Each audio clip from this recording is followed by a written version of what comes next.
Kini nga luto guys, self-explanatory na gid ni.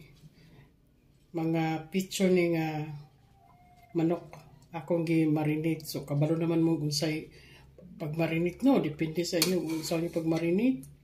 And then ako sa ni siyang giprito, kadali no ganiha. Gamay lang mantika, ako di siyang giprito.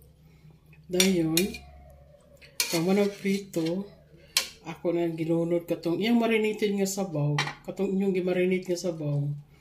Mura po ito yung isagol. Dayon, ako ni siyang gibutangan og pineapple juice. Kay nagsalad man ko itong aging adlaw. Ang juice akong gi-frozen, nga akong gigalit. And then, ibutang din ako siya tomato sauce o quick melt cheese. O, diba? Siyempre, gulay. Perfect kalamig, guys. O, kani, gurali ka adlaw na mo konsumo. Ibutang din ako siya o patatas o carrots. Ako sa gitong to, pag-init na. I-focus ang akong kuan. Ana. Sabi niya akong take video eh. Di ba mo short? Putol naman hinoon. Ako ibubo ang sabaw ani guys ha.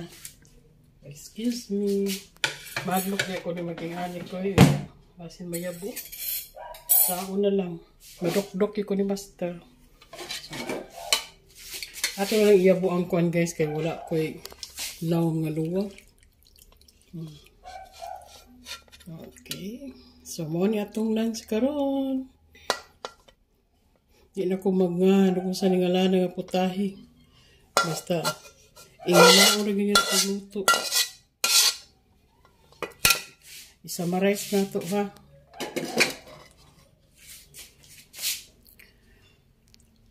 Akong isa-marize. Ako na nagumit sa akong camera kay gusto nga si Master. Marinated ni siya nga manok kanang pitso niya ba. And then mga 30 minutes na to na ako gi-marinate.